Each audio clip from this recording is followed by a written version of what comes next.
Renungan Pagi, Christ Triumphant atau Kristus yang Menang oleh Ellen G. White, 19 September 2025.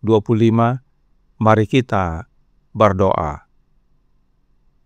Bapa kami yang di sorga, Allah pencipta langit dan bumi, laut dan segala isinya, Allah yang maha besar, maha kuasa, sumber segalanya, yang kami sembah selalu melalui anak-Mu yang tunggal, Yesus Kristus. Terpujilah Yesus, anak Allah yang maha tinggi, yang adalah imam besar kami yang agung. Pada pagi hari ini kami bersyukur boleh bangun dan berbakti dan sebagaimana membaca dan mendengarkan nasihat firman-Mu, kiranya ini menjadi sukacita bagi kami semua, sebab meski Yesus melayani secara fisik di sorga, tetapi oleh kehadiran Roh-Nya di dunia ini, Dia melayani kami. Beserta kami sepanjang perbaktian ini kehendak-Mu yang jadi.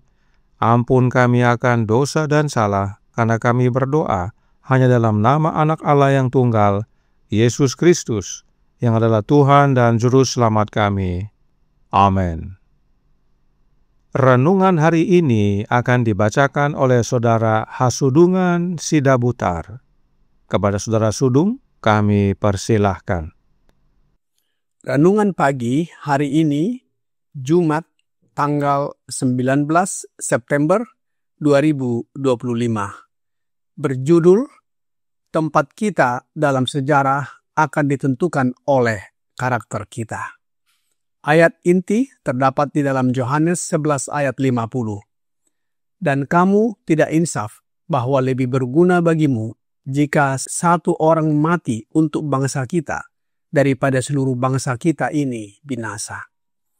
Bersama Kayafas, jabatan imam besar Yahudi berakhir.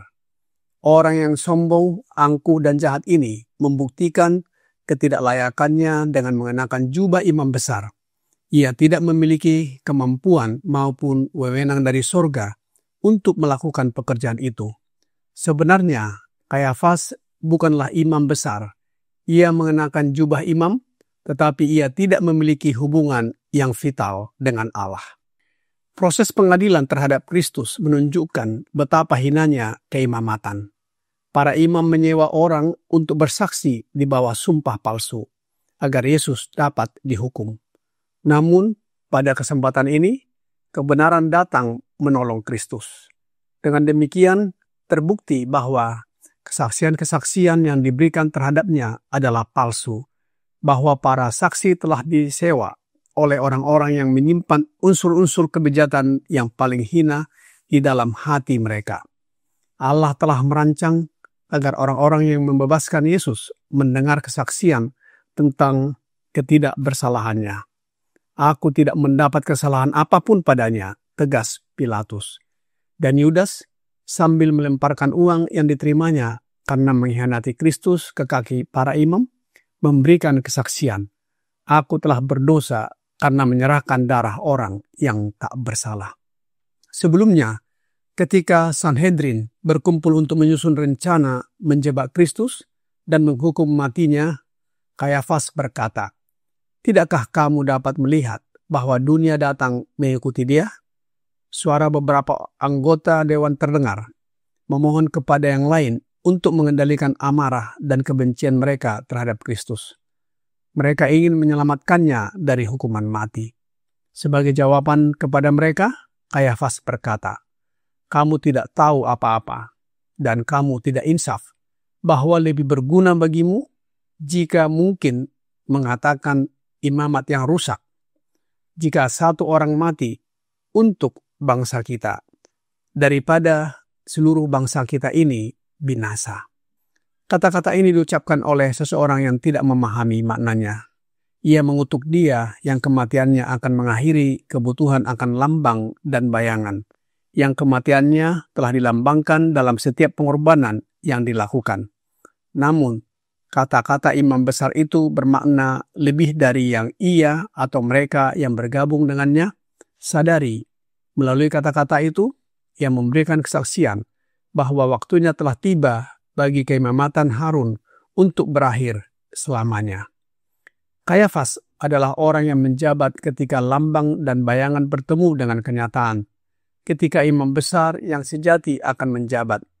Orang-orang dari semua karakter, baik yang benar maupun yang tidak benar, akan berdiri di posisi mereka dengan karakter yang telah mereka bentuk. Mereka akan memainkan peran mereka dalam pemenuhan sejarah.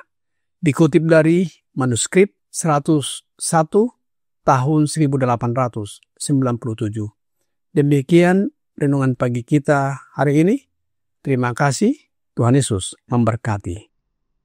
Terima kasih atas penatelanan Saudara Sudung. Tuhan Yesus memberkati. Selamat pagi saudaraku dalam Tuhan. Renungan pagi hari ini berbicara tentang karakter. Namun, yang dijelaskan adalah tentang imam besar Kayafas. Mari kita ikuti penjelasan ringkas tentang jubah imam besar agar melihat hubungan antara Kayafas dan karakter. Inilah gambaran akan pakaian imam besar dan bagian-bagiannya. Kita fokus ke jubah lenan putih. Jubah tersebut harus dikenakan terlebih dahulu, baru bagian-bagian lainnya seperti gamis, efod, tutup dada, ikat pinggang dipasangkan. Mengapa kain lenan putih? Karena itu adalah lambang. Ayub 29 ayat 14 berkata, "Aku berpakaian kebenaran dan keadilan menutupi aku seperti jubah dan serban." Kemudian Yesaya 61 ayat 10 berkata, "Aku bersukaria di dalam Tuhan, jiwaku bersorak-sorai di dalam Allahku, sebab ia mengenakan pakaian keselamatan kepadaku dan menyelubungi aku dengan jubah kebenaran, seperti pengantin laki-laki yang mengenakan perhiasan kepala dan seperti pengantin perempuan yang memakai perhiasannya." Dan Wahyu 19 ayat 8 berbunyi, "Dan kepadanya dikaruniakan supaya memakai kain lenan halus yang berkilau-kilauan yang putih bersih. Lenan halus itu adalah perbuatan-perbuatan yang benar dari orang-orang kudus." Jadi, kain lenan tersebut adalah lambang dari kebenaran, keselamatan, dan perbuatan-perbuatan orang kudus. Artinya, kain lenan putih itu adalah lambang dari karakter, yaitu karakter Kristus. Demikianlah jubah daripada imam besar. Roh Nubuat berkata dalam The Desire of Ages halaman 709 paragraf 1 yang berbunyi, "Segala sesuatu yang dikenakan oleh imam haruslah utuh dan tanpa cacat. Melalui jubah resmi yang indah itu dilambangkan karakter dari kegenapan agung, Yesus Kristus. Tidak ada yang dapat diterima oleh Allah selain kesempurnaan dalam pakaian dan sikap, perkataan, dan jiwa." Jadi, jubah imam besar yang utuh tersebut adalah lambang dari karakter Kristus. Itu sebabnya jubah Yesus tidak ada sambungannya. Yohanes 19 ayat 23 yang berkata, "Sesudah prajurit-prajurit itu menyalibkan Yesus, mereka mengambil pakaiannya, lalu membaginya menjadi 4 bagian untuk tiap-tiap prajurit 1 bagian. Dan jubahnya juga mereka ambil. Jubah itu tidak berjahit dari atas ke bawah, hanya 1 tenunan saja. Oleh karenanya, jubah tersebut tidak jadi dibagi-bagi, tetapi diundi sebagaimana nubuat dalam Mazmur 22 ayat 19. Nah, saudaraku dalam Tuhan, satu sisi dalam sistem orang Yahudi dikatakan 2 Samuel 3 ayat 31. Dan berkatalah Daud kepada Yoab dan kepada segala rakyat yang bersama-sama dengan dia, koyakkanlah pakaianmu dan lilitkanlah pada tubuhmu kain kabung dan merataplah di depan mayat Abner. Raja Daud sendiri pun berjalan di belakang usungan mayat. Orang Israel jika berduka, mereka mengoyakkan pakaian mereka. Tetapi bagi para imam tidak bisa. Imamat 10 ayat 6 berkata, kemudian berkatalah Musa kepada Harun dan kepada Eliezer dan Itamar, anak-anak Harun, janganlah kamu berkabung dan janganlah kamu berduka cita, supaya jangan kamu mati dan jangan Tuhan memurkai segenap umat ini. Tetapi saudara-saudaramu, yaitu seluruh bangsa Israel, merekalah yang harus menangis karena api yang dinyalakan Tuhan itu. Saat mengenakan pakaian imam, para imam tidak boleh berkabung. Karena saat berkabung orang mengoyakkan pakaiannya.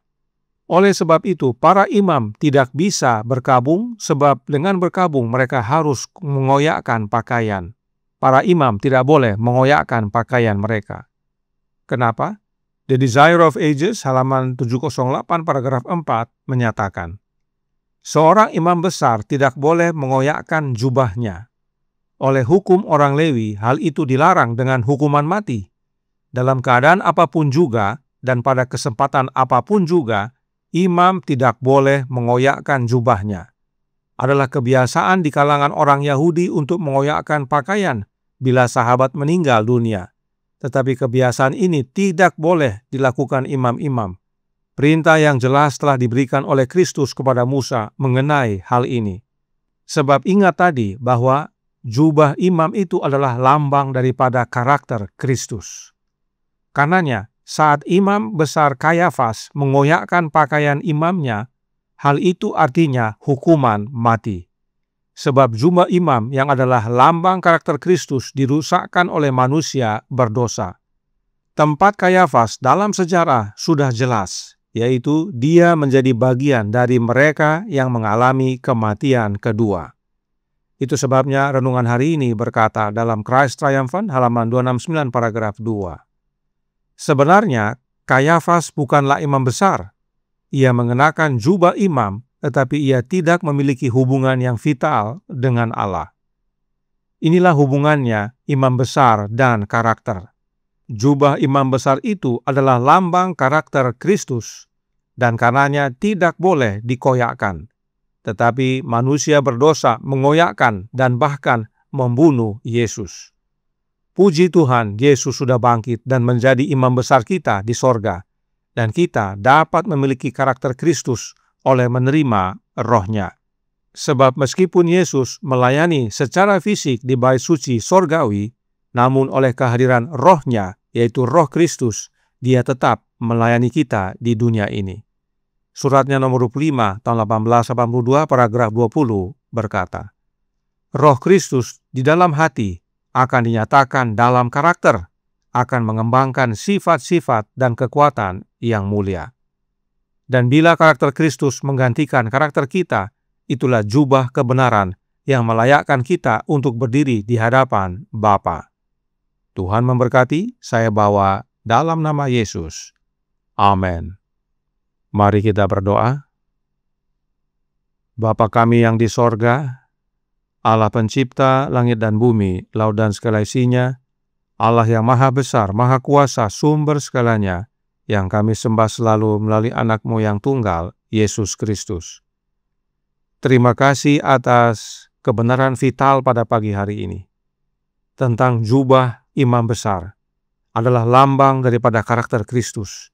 Namun Kayafas mengoyakkannya. Itulah sebabnya dia menerima hukuman mati. Karenanya tolong kami ya Bapa, karuniakanlah roh anak-Mu dalam hidup ini, sebab karakter Kristus dapat menjadi bagian kami hanya dengan menerima Roh-Nya Yesus. Dan bila mana karakter Kristus menjadi bagian kami, itulah penentu tempat kami di dalam sejarah ini, yaitu menjadi umat-umat yang mewarisi kerajaan sorga dan nantinya akan tinggal di negeri perjanjian yang baru, hidup dalam masa kekekalan bersama Engkau, ya Yesus dan Bapa. Beserta kami sepanjang hari ini kehendak-Mu yang jadi.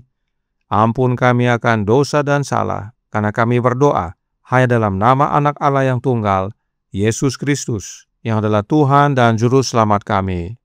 Amin.